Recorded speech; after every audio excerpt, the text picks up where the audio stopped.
자, 오늘은 사도신경 배우기 오늘 세 번째 시간인데요. 우리 사도신경을 이렇게 한번 펴놓고 오늘 이제 누가복음 1장과 함께 이제 보겠습니다. 우리가 사도신경은 말 그대로 우리가 이제 뭘 믿느냐에 대한 고백이죠. 그 사도들로부터 시작된 신앙 고백이 정리가 되어서 수백 년에 걸쳐서 만들어진 겁니다. 이 사도신경은 우리의 신앙을 정립할 뿐만 아니라 이단으로부터 보호하고 구별되는 거죠. 그리고 우리의 신앙을 정확하게 전달할 수 있는 아주 중요한 고백이 이 신앙 사도신경입니다. 사도신경은 크게 세 부분으로 나눌 수 있는데요. 우리가 믿는 건 세 가지입니다. 하나는 하나님을 믿고 성부 하나님, 성자 하나님, 예수 그리스도, 성령 하나님을 믿습니다. 그런데 어떤 그 하나님을 어떤 하나님으로 믿는가, 이게 사도신경의 내용인데요.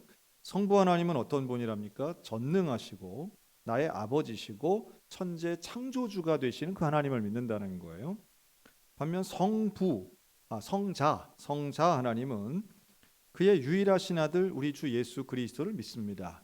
그리고 이제 오늘부터 다음 주, 그 다음 주까지 성자 하나님을 어떻게 믿는가, 어떤 분이신가라고 하는 거예요. 그래서 예수님의 잉태, 탄생, 고난, 죽음, 부활, 재림을 믿는 겁니다. 이게 복음이죠.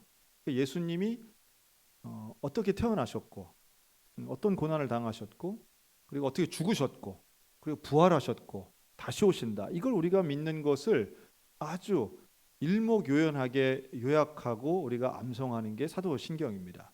자, 성자 하나님, 즉 예수 그리스도에 대한 설명으로 이제 오늘 첫 번째 것인데요. 예수님이 어떻게 태어나셨는가에 대한 이야기. 예수님이 태어나셨는데 우리는 그 출생의 두 가지를 믿습니다. 출생의 두 가지. 한번 따라할까요? 성령으로 잉태됨을 믿습니다. 자, 예수님은 성령으로 잉태되신 분이에요. 이게 첫 번째 우리가 믿는 거고, 두 번째 믿는 것은 뭐 따라할까요? 동정녀 탄생을 믿습니다. 동정녀 마리아를 통해서 태어난 것을 믿는 거예요. 그래서 중요한 건 마리아의 실명 이름이 아니라 동정녀라고 하는 것입니다. 이 두 가지예요. 예수님의 출생에는 이 두 가지를 우리가 믿는 겁니다. 먼저 첫째로 성령으로 잉태되었다. 사실 과학적인 내용이 아니죠. 사실 이건 상당히 믿기 어려운 내용입니다. 왜냐하면 생명의 잉태라고 하는 것은 어쨌든 사람이 태어나기 위해, 사람이 잉태되기 위해선 남성과 여성이 있어야 되는데 그게 아닌 성령으로 잉태되었다라고 하는 것은 너무도 신비롭고 너무도 특별해서 사실은 우리가 이걸 이해하기는 어렵습니다. 이건 비과학적이라고 비판받는 부분이긴 한데, 그러나 이것은 비과학적이라기보다는 우리는 초과학적이다 이렇게 표현하죠. 과학을 넘어서는 거죠. 즉 세상을 창조하신 하나님께서 바로 이 부분에서만 아주 특별한 사례를 적용한 것이다라고 볼 수 있습니다. 그런지 어떤 분들은 이걸 설명하면서 지금같이 과학이 발달해서 소위 말해 인공수정을 하면 남성이 없이도 임신이 된다. 뭐 이렇게 설명하시는 분들이 있는데요. 그러나 예수님이 성령으로 잉태된 것은 그것과는 전혀 다릅니다. 이것은 과거를 통해서도 그렇지만 앞으로도 단 한 번밖에 없는 특별한 사건이기 때문에 그렇습니다. 이 과학적이라고 하는 것은 똑같은 조건이 주어지면 재현이 가능해야 되는데 예수님의 탄생은 그런 게 아니에요. 성령으로 잉태됐다는 것은 두 번이 없는 아주 특별한 단 한 번의 사건이고 하나님께서 초자연적으로 일하신 사건입니다. 성령이 어디 가서 또 다른 사람을 잉태하게 한 일이 없는 거죠. 그럴 필요도 없는 것이고 그럴 가능성도 없습니다. 이것을 우리는 성육신이라고 말합니다. 성령으로 잉태되어서 이제 이 마리아 안에 정말로 생명이 임신과 똑같이 잉태가 된 거예요. 하나님은 직접 개입하신 거죠. 이건 참 놀라운 일이 아닐 수 없습니다. 그런데 우리는 그것을 믿는 거예요. 본 적도 없는데 마리아가 임신을 한 것을 믿고 그게 성령을 통해서 잉태가 됐다는 걸 우리가 믿죠. 자, 여기에서 이제 우리하고 카톨릭이 조금 다른데요.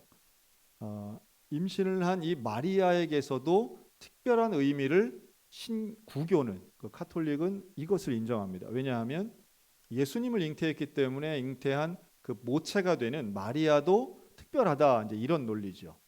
그러나 우리는 그렇게 보지 않습니다. 우리는 마리아가 물론 순수하고 정결한 여인이었다고는 보지만 우리가 숭배할 만한 죄 없는 여인으로 보지는 않기 때문입니다.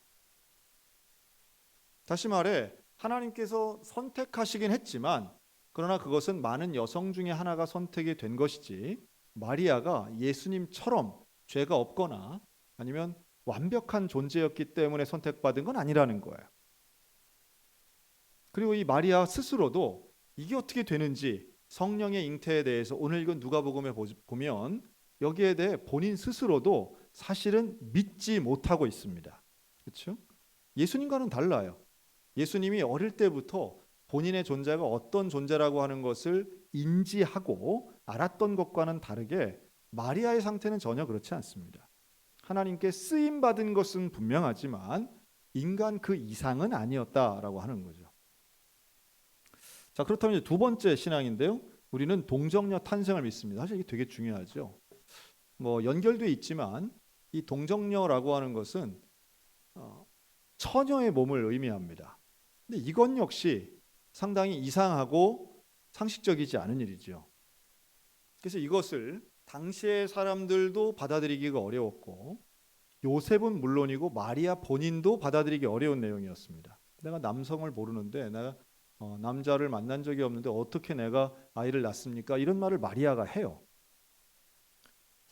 자, 여기에 대해 또 이런 식으로 잘못 설명하는 학자들도 있는데요.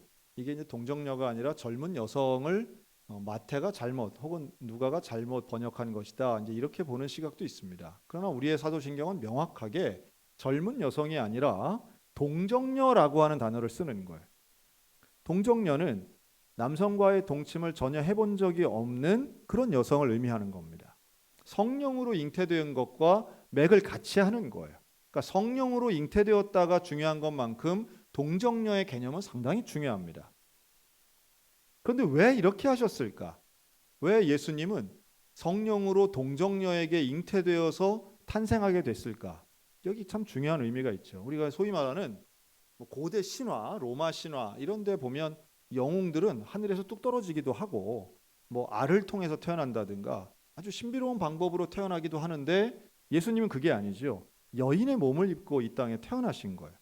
왜 이렇게 하셨을까라고 하면 첫째는 인간으로 오시기 위해서였다라고 하는 겁니다.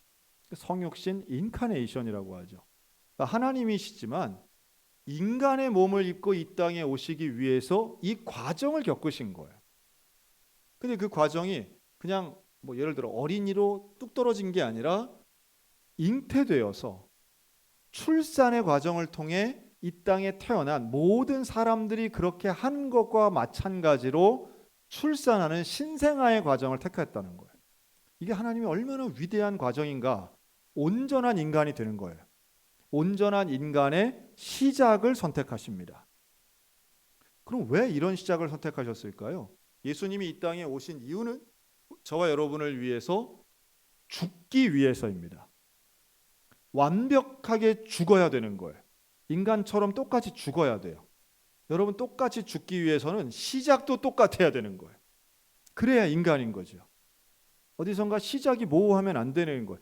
탄생도 인간처럼, 죽음도 인간처럼 똑같이 해야 되기 때문에 그 하나님의 역사가 결국은 성령으로 잉태되어 동정녀의 몸을 통해서 태어나게 되는 이 과정을 겪게 됩니다. 그리고 뿐만 아니라 모든 대부분의 인간들이 그런 것처럼 어린아이. 그럼 예수님은 어렸을 때 귀여웠을까요? 안 귀여웠을까요? 어릴 때 예수님 어린 시절이 나와요. 유년 시절이 나옵니다.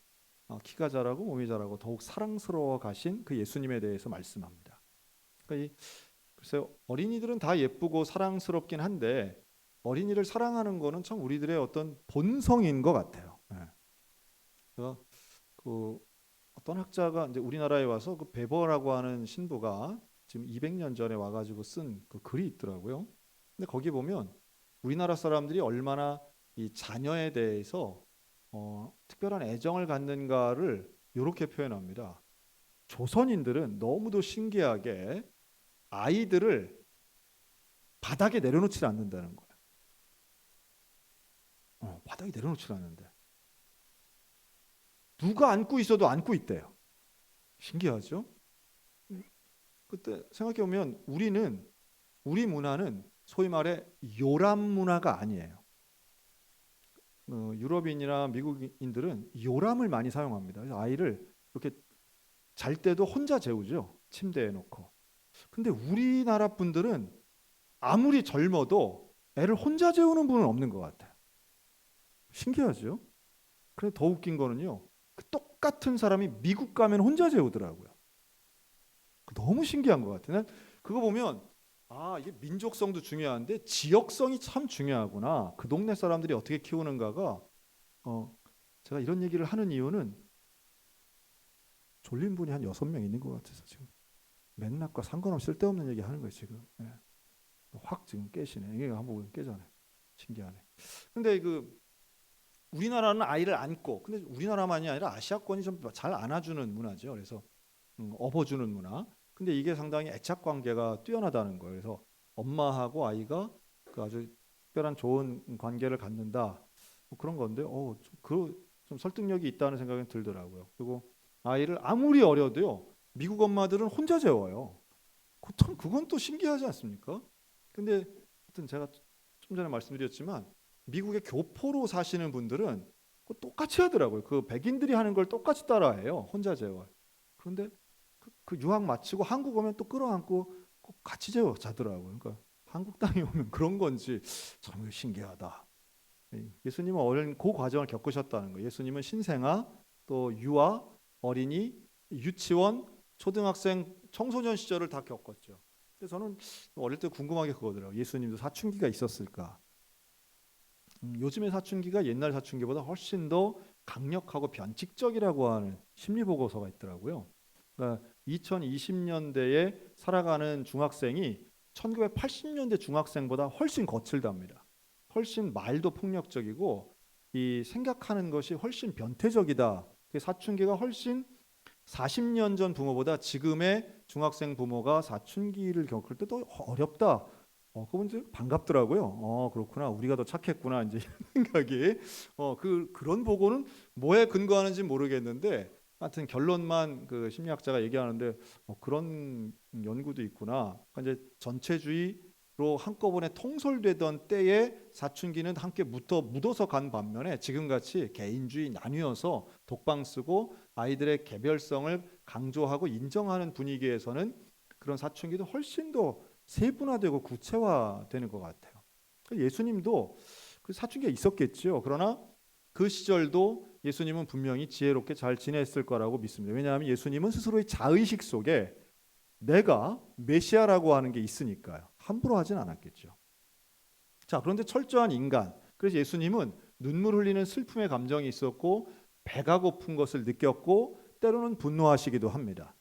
그러니까 예수님은 기적을 일으키기 했지만 보편적 인간이 갖고 있는 고통과 배고픔과 인간적 육체의 한계를 분명히 갖고 계신 분이었어요.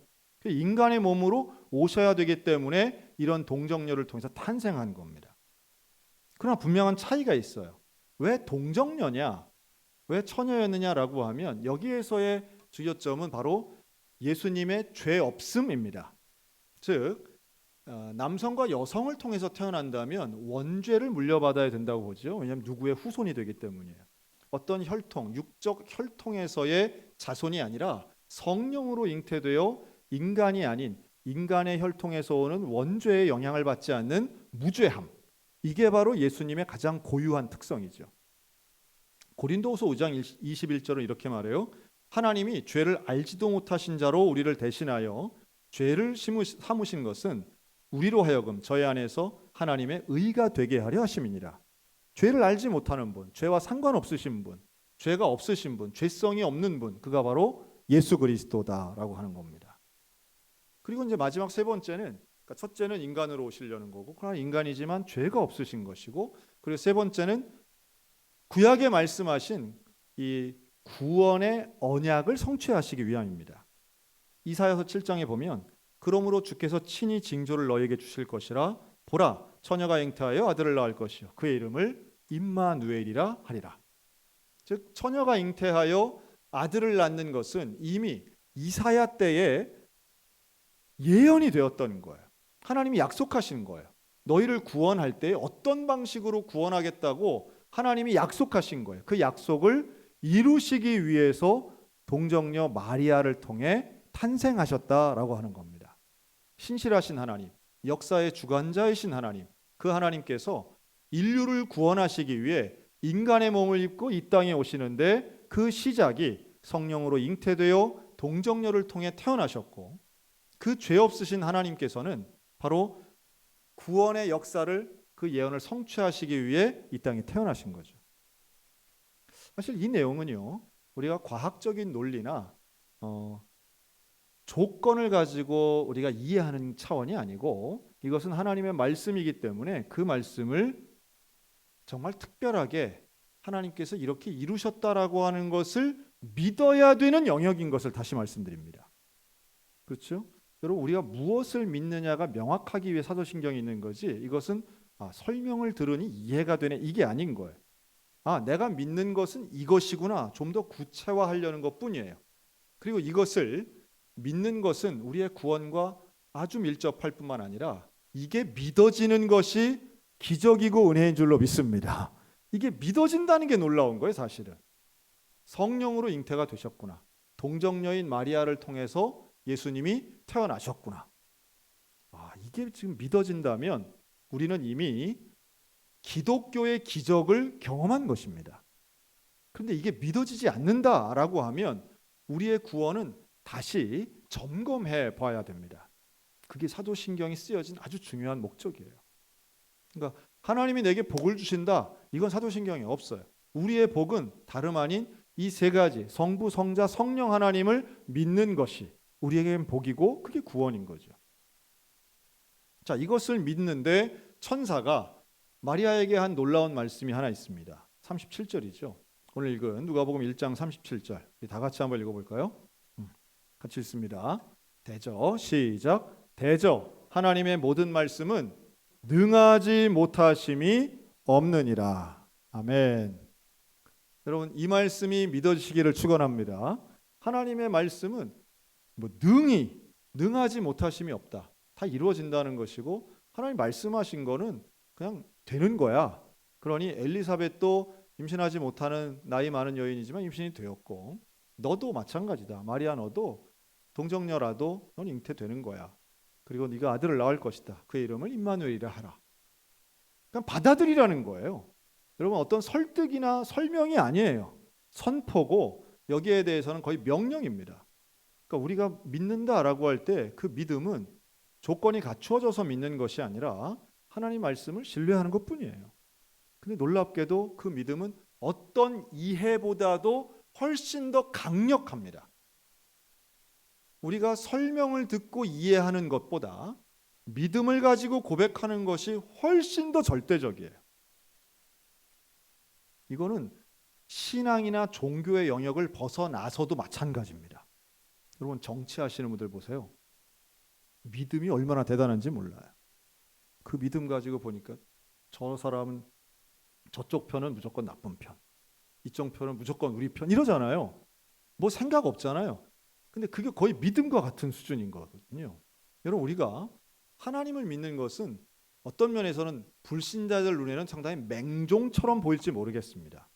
비과학적인 것을 그냥 무식하게 믿는 것처럼 보일지도 몰라요. 하지만 우리의 믿음의 근본은 바로 이거예요. 하나님의 모든 말씀은 능하지 못하심이 없다는 거죠. 하나님이 말씀하셨기 때문에 믿는 것이지, 그 내용이 합리적이기 때문에 믿는 건 아니에요. 우리 하나님이 말씀하셨기 때문에 우리는 그 모든 말씀을 신뢰하고 믿음으로 받아들이는 거예요. 그 말씀을 정리한 것, 그 말씀을 모두 우리가 믿는데, 그 믿는 것을 정리한 내용이 사도신경이고 우리는 그 중에 성령으로 잉태되어 동정녀 마리아를 통해서 이 땅에 태어나신 성자 하나님 예수 그리스도를 믿는 줄로 믿습니다.